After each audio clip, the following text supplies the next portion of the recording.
Oh my God. I am in actual shock, shell-shocked, speechless, right? Nagelsmann is withdrawing out of the race. Like, you know, I never thought for 1 second that this was a possibility. I swear.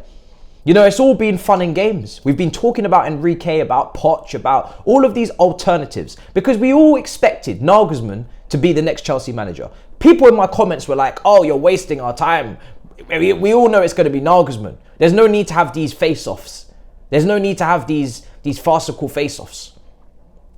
The favourite for the job from the very beginning, the main contender, the undisputed, has been removed from the running. I mean, he has removed himself. And the question always has to be, why has he removed himself? Why has he actually removed himself out of the running? Is it because he feels slightly disrespected that he's had to go through an interview process as long as this one?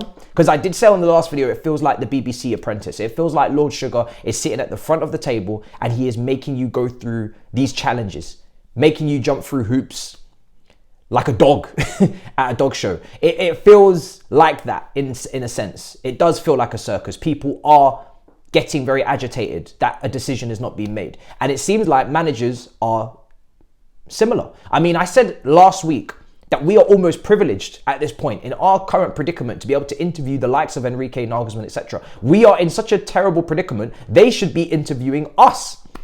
And it seems like they have, and they have decided, no, I'm not interested. The absolute outpour of anger and emotion I see on social media right now is at an all-time high.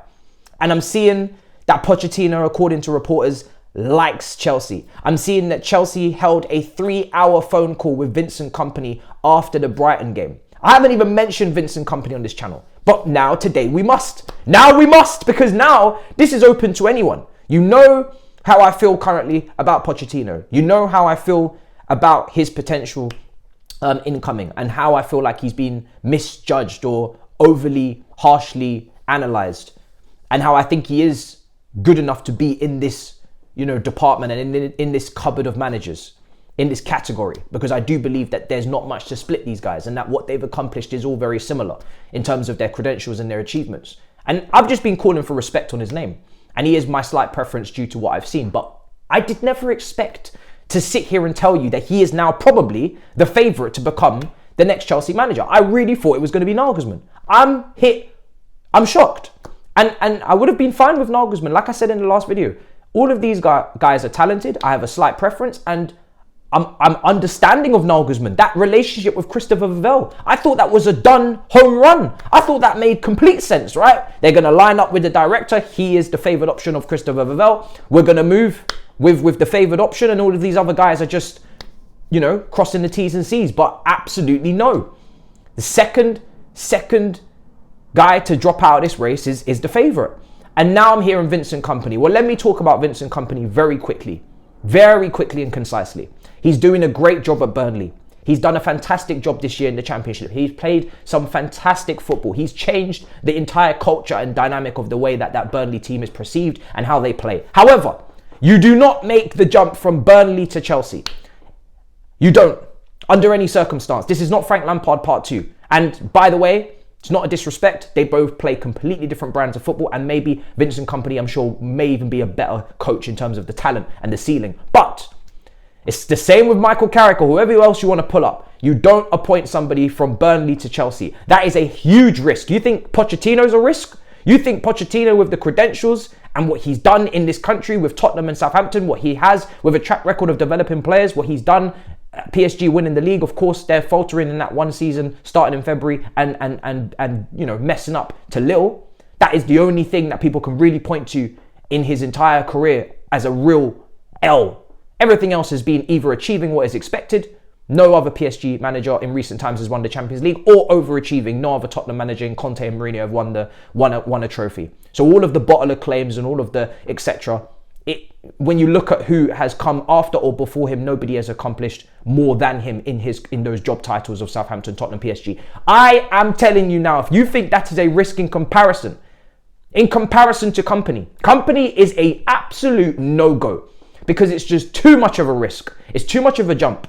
And I'm quite worried that that 3-hour phone call actually means that there's something serious here. If you are to appoint Potter, Lampard, and then Vincent Kompany as your 3 managers in one season, right? And obviously he'll come in the summer most likely. That is insane. And that is now, you're taking this to a point of the fans losing complete trust in your ability to run the football club in its entirety, because you are now gambling far too much. This is not Las Vegas. This is not red or black. You, for me, need a safe appointment. In the position that you're in what you have done prior to this, you need a safe appointment. You need an appointment that has a track record at the top level, that has a track record of developing young players, which is what we have a cluster of, a track record of getting results and overachieving with a budget or no budget. And you need that with a team that is currently on its knees in Chelsea. To go to the level of Burnley, that would be insane. Now, that is me on Kompany, right? I think he's potentially going to be a great manager, or at least a good manager. We don't know. We'll have to see. The early signs are that he's got something to him. But this is not the time. This is not the time for such a risk. This is not the time. Now, it seems like crucial points were never fully agreed between Nagelsmann and Chelsea. Yesterday, I said Nagelsmann is not a yes man. I don't know where this lazy narrative of Nagelsmann and most of these managers being yes men has really come from. Was Ancelotti a yes man when he said, I'll take Torres, even though it was a Roman signing? Was Klopp a yes man when he took Salah and Mane and not Julian Brandt and Mario Götze? What do you mean yes man? He's just fallen out. he's just fallen out of the race. He's just taken himself out of the race. He fell out with the Bayern Munich board. Of course he's not a yes man. Of course he's not a yes man. I mean, yes man is kind of being ingrained in our brains to be somebody who's collaborative, somebody that actually agrees with the long-term vision and, you know, the long-term thinking of the football club in comparison to the directors and the owners. Everybody's on the same mindset. How is that being a yes man? That's just agreeing on certain principles and certain things going forward. That's not being a yes man. That's probably most likely how you're going to sustain any long-term success, how you're going to have any long-term success. Disagreeing and arguing and bitching and moaning and going to press conferences like Conte did at Tottenham and calling out the board, that's not going to give any long-term stability. Being a no man, I'm going to call him a no man. Being a no man is not going to get you anywhere right now. You have to be able to work within a structure. It happened at City. It's happened with Edu and Arteta. So this whole yes man narrative needs to die, especially now. Especially now, this whole yes man narrative can die on its sword, because this man is clearly not a yes man. But I have to wonder, what does Vavell think? I have to wonder what has happened behind the scenes with the board in terms of why has he walked away from the job. It's very concerning.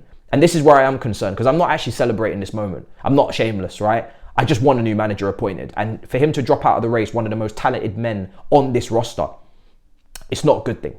And I personally believe that it's a bad look that these guys are now walking away from this job. And this was a worry that I had a week or two ago when I saw that we were going to take this in an apprentice type manner, in a, you know, you're fired type manner. This is not a game show. This is not deal or no deal. It's not open one box, open another box, 1p, 250. This is the Chelsea manager's job. You need to do this in silence. Why is everything being leaked so publicly? This is why when I talk about, regardless of who the new manager is, it's not even a concern for me which one of these top options they went for. None of these guys are generational. None of them are Pep level. They're all the level below. Enrique, Nagelsmann, Poch, they're all in that secondary category for me, where I would put them as, let's see what you can do. There is some cons, there are some pros, there are some questions, there are some queries, but you have talent. You have talent and you have performed at a high level. That's the category I put them in. But there are some moments in your career we can question. What does it look like when these guys are walking away from the job? It's not a good look. It's a terrible look.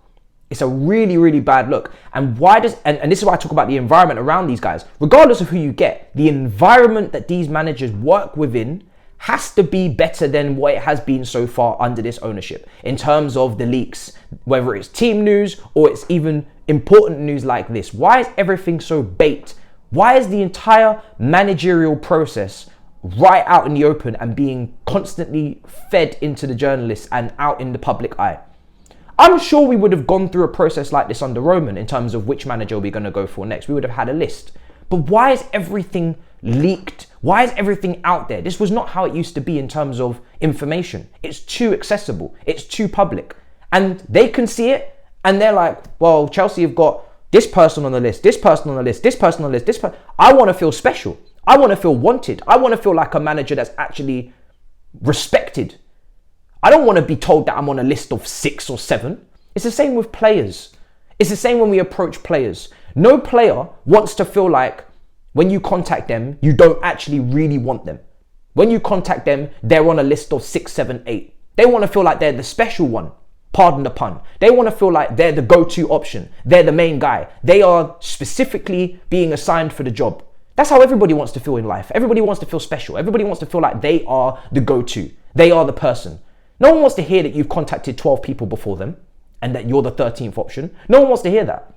So it's too public for my liking. It's too bait and it's too obvious. And I don't understand why, but it has to stop. It really, really does have to stop. We need to learn to go into incognito mode. Okay? We need to learn to go into the dark arts. We need to go quiet, radio silent. Julian Nagelsmann and the timing was a factor because he wants to plan his future and he knows that Chelsea are taking their time to make a final decision. That's what's just come out from Fabrizio. He wants to plan his future. Guys, I'm going to leave the video there. This is crazy news. I'm kind of perplexed and shocked. I really didn't see this coming. If Poch is hired, please don't blame me. I'm just a content creator. I did not do anything. I did not do anything, okay? Don't go anywhere. I am not responsible. I just gave my opinion and I left, okay? I'm not, but listen, if he is appointed, what I will say to round up this video, if Poch is the next manager, please don't go in negatively. It doesn't help the team. It doesn't help the club. It doesn't help anybody. You can have your reservations. You can be annoyed. But once he's here, and I've always followed this metric, so I'm not being a hypocrite. I didn't want Hakim Ziyech. You remember maybe ages ago following me, I didn't want to sign Hakim Ziyech. Once he signs, I backed him until he started performing in ways where I thought, no, this is not what I want. At least give him the light of day from the first game. Let him set up the team. Let him do the preseason. Let him put the team in place. Try and develop the young players. Put the performances in. If he gets off to a winning start, give him a chance because he is a good manager and I'm going to maintain that. He is a very good manager. Don't make it hostile for him. Don't make it toxic from day one. If it gets like that, the cookie will crumble. But just at least start off on a decent footing and we will be mature about this. But anyway, until next time, in a bit, people. Peace. Wow.